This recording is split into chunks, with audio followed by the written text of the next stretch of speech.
Hello guys, welcome back to the channel. In today's video, I'm going to show you how to complete the season pass in Grow a Garden game of Roblox new Safari update.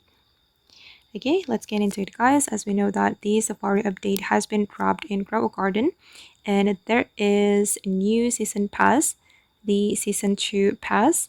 And just like the previous update guys, if you want to complete the season pass, you just need to keep harvesting and then it will increase your XP level.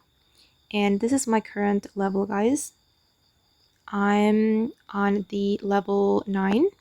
Okay, and I'm going to collect or harvest fruits or any plants from my garden, and I'm going to show you that my XP level is increased.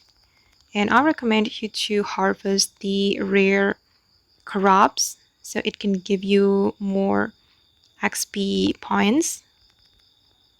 Okay, and I'm going to keep harvesting and let's see my level. Okay, it has been increased because I have just collected or harvested some plants from my garden. And to complete the season pass, you can also join the quest.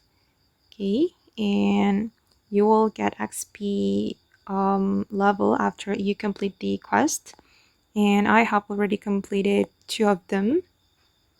And after you can reach the level guys, you will be able to claim the reward. Okay, so just keep harvesting until you reach the level to get reward. And okay guys, that's how we can complete the new season pass in Grow a Garden game of Roblox new Safari update. I hope this video will be useful for you. Thank you so much for watching and bye.